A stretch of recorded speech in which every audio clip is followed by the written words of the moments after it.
ভারতের একজন হিন্দু পুরোহিত এবং বিজেপির এক সাংসদ তারা এটাকে বিভিন্ন ভাবে তাকে অবমাননা করেছেন, কটূক্তি করছেন আমার নবীকে নিয়ে, যে বিশ্ব নবী। আসলে ভারত চায় যে আমরা যাতে শান্তিতে মুসলমানরা না থাকতে পারে। ভারত সবসময় উস্কানি দেয়। সে এই 15 থেকে 17 বছর হাসিনার মতো স্বৈরাচার, বেবিচার, ফেরাউন, এই রকমের অত্যাচারী ফ্যাসিস্ট এই হাসিনাকে এককভাবে ভারত সাপোর্ট দিয়ে গেছে। সে হাসিনা সারা কিছু বোঝে না। এখন ভারতে আছে, নিরাপদে খুব আনন্দে আছে। আসলে ভারত কি আমাদের বন্ধু না শত্রু? একটাও দেখাইতে কেউ পারবে যে এই উপকারটা, এই কাজটা বাংলাদেশের জন্য ভারত করছে? আমাদের ধ্বংসের জন্য যা কিছু আছে সবই ভারত করতে আছে। একটাও কেউ দেখাইতে পারবে না যারা ভারত প্রেমিক। এখানে অনেক বাংলাদেশে আছে ভারতের, তারা গুণগান গায়। তাদের কাছে জিজ্ঞেস করি, এই যে 30টা সাইডে দিতে আছে, এই এবার নোয়াখালী লক্ষ্মীপুর যে পানিতে ডুববে বলো, এই সব বাঁধগুলা, 54টা বাঁধ, সবগুলা তারা বাংলাদেশকে ডুবারের জন্য কাজ করতেছে। তাদের বিভিন্ন ধরনের মনে করছে পেঁয়াজ এটা সেটা আলুটা দিলে চলবে না, কিন্তু বিভিন্ন দেশ থেকে আইতেছে। এখন নিজেরাই ট্যাক্স কমাই দিয়া আবার দেওয়া শুরু করছে। ইলিশ মাছের ব্যাপারে হাসিনা, ফ্যাসিস্ট হাসিনা, সে খালি উপহার পাঠাইতো মোদির জন্য আর মমতাজের জন্য। টাকা বাংলাদেশ যত চুক্তি করছে সব বাংলাদেশ বিরোধী। বাংলাদেশের রেল লাইনের যে দেশে সেটা সম্পূর্ণ ভারতের স্বার্থ, বাংলাদেশের কোনো স্বার্থ নাই।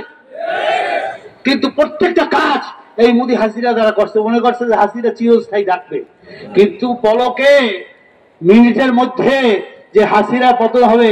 কুলিল্লাহুম্মা মালিকাল মুলক তুতিল মুলকা মান তাশা ওয়া তানজিউল মুলকা মান তাশা ওয়া তুইজ্জু মান তাশা ওয়া তুযিল্লু মান তাশা বিয়াদিকাল খায়র। ক্ষমতা দেওয়ার মালিক কে? আল্লাহ রাজাকে ভিখারি বানায়, ভিখারিকে রাজা বানায়।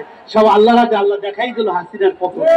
আর কিছু চায় না। যারা চিন্তা করে যে আবার আওয়ামী লীগ আসবে, হাসিনা আসবে, হে ঘুরে বাড়ি, ওই চিন্তা করি লাভ নাই। কারণ আপনারা জানেন, মিডিয়া সাংবাদিক ভাইরাও আপনারা জানেন যে আগামী শনিবার 5 তারিখ আমাদের বর্তমান ডক্টর মোহাম্মদ ইউনূস প্রধান উপদেষ্টা আমাদেরকে ডাকছেন। আমরা কালকার 5টায় আমাদের ইসলামী আন্দোলনের সাথে সংলাপ হবে, আমাদের আমিরের নেতৃত্বে আমিও থাকবো। সেখানে আমরা স্পষ্ট বলবো যে সংস্কার ছাড়া কোনো নির্বাচন দেওয়া যাবে না। তাড়াহুড়ার কোনো ব্যাপার নাই। আগে এই যে 6টা কমিশন করছে, অন্যগুলা সব দুর্নীতি, নির্বাচন কমিশন, অর্থনৈতিক ব্যাপার, প্রশাসন, পুলিশ থেকে শুরু করে সবগুলোর সংস্কার হবে, নির্বাচনের পরিবেশ হবে, তারপর আমরা নির্বাচনে যাবো ইনশাআল্লাহ। আমরা সেটা কালকার বলবো। 5টায় আমাদের সাথে সময় দিয়েছে ওই যমুনা তার কার্যালয়, সেখানে আমরা জানেন সবাই যাবে যারা রাজনৈতিক দলকে ডাকছে। আমরা স্পষ্ট বলবো, এখনো দুর্নীতি রন্ধে রন্ধে। এখনো আপনার দেখেন বিভিন্ন জায়গায় চাঁদাবাজি চলছে কি চলছে না? সাংবাদিক বন্ধুরা, চাঁদাবাজি চলছে। একজন যাওয়ার পরে আবার আরেকজন আসার ফায়দা করতেছে। আমরা কোন জালেমকে তো, এক জালেম যাওয়ার পর আরেক জালেমকে আনবো কি? আমরা এটা চাই? আমরা চাই দুর্নীতি মুক্ত, সন্ত্রাস মুক্ত, চাঁদাবাজি মুক্ত একটা দেশ, বসবাসের যোগ্য, যেখানে চুরি ঘুষ থাকবে না, সেখানে আমরা সবাই ভাই ভাই একসাথে বিশ্বকে দেখাই দেবো দ্বিতীয় বৃহত্তম মুসলিম দেশ বাংলাদেশ, ইনশাল্লাহ দুর্নীতি মুক্ত একটা দেশ। আপনারা সবাই চান না? সেইটা আমরা চাই, সেইটা আমরা কালকারও বলবো।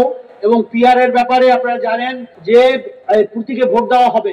পিআর যদি ভোট দেওয়া হয়, ওই ব্যাপারে আমরা খুব জোরালো ভাবে ভূমিকা রাখতেছি। কালকারও সংলাপে সেখানে উপদেষ্টাও থাকবেন। আমরা বলবো যে পিআর এর মাধ্যমে যদি ভোট দেওয়া হয়, সেই আপনার যার যার মার্কায়, তাহলে সব দল সরকার গঠন করতে অংশগ্রহণ করতে পারবে। সব দল। একক কেউ ক্ষমতা আসলে সে হয়ে যায়, মানে ফ্যাসিস্ট হয়ে যায়। সে মনে করে আমি সবকিছু, সে আর তখন অন্য কিছু বিরোধী দল কিছু মানে না যে আমি সবকিছু করিয়ে ফেলাবো। আমরা সবাইকে দেখছি, আমরা আওয়ামী লীগ দেখছি, বিএনপি দেখছি, জাতীয় পার্টি দেখছি, সব দেখছি, সবুজ বাংলা, সোনার বাংলা, আমরা সব দেখছি। এখন ইসলামী বাংলা দেখতে চাই, ইসলামী রাষ্ট্র দেখতে চাই। ইনশাআল্লাহ আপনাদেরকে বলতে চাই, মহানগরে বাইতুল মোকাররমের সামনে ইনশাআল্লাহ ইসলামী আন্দোলন চেষ্টা করে যাচ্ছে।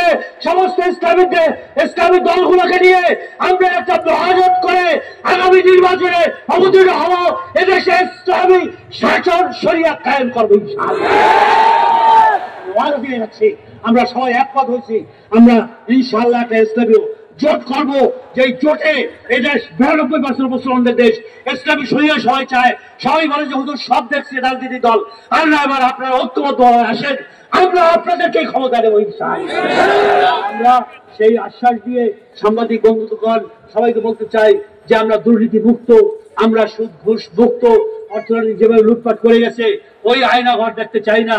সেইভাবে অত্যাচারের সেই শিল্প যেটা করেছে আওয়ামী লীগ এই দেশে ফ্যাসিস্ট রাউন্ড আওয়ামী লীগ, সেটা আর আমরা চাই না।